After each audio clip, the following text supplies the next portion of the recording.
Ambassador, that was incredibly well said. I have both a personal and a sort of general approach to this. 1964 was also the year that my court case finished, and I was part of the court case that I was part of. So I desegregated my high school that year as well. I remember going into that high school with young white students who had been told, and who yelled at me and whatever, they had been told that I was not intelligent enough or moral enough in some cases to be at their school as far as they were concerned. Now, interestingly enough, many of those young people have changed their minds a great deal. I now see them via Facebook, and I end up talking with a lot of them and seeing them actually. I was down in Atlanta several years ago.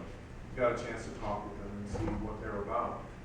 There have just been some changes. There have been some important changes, and we have seen economic and educational and extremely historic changes that have taken place. But we still deal with a system that allows folks to be classified as superior or inferior.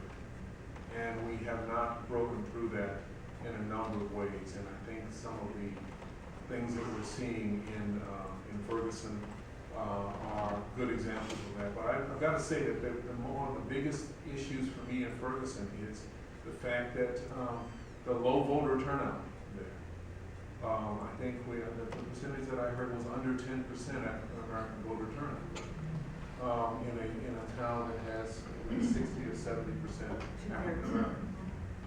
So that tells me that there has been either the lack of confidence or the lack of understanding of the power of political action in voting has not reached the folks that it needs to reach.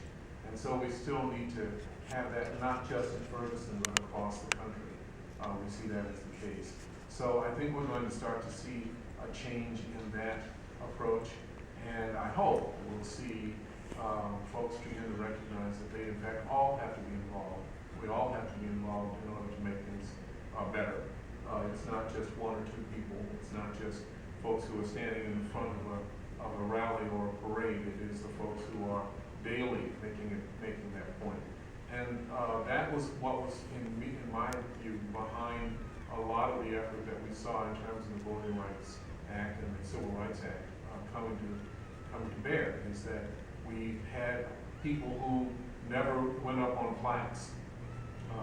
Their names were never written down, but they were all out there working hard. And they were black and they were white and they were Native American and they were Latino and there were the whole group of folks who were constantly walking and marching, who said, we want to make sure that everybody's getting an equal chance here. And that's part of what I think that's what we still have to work at.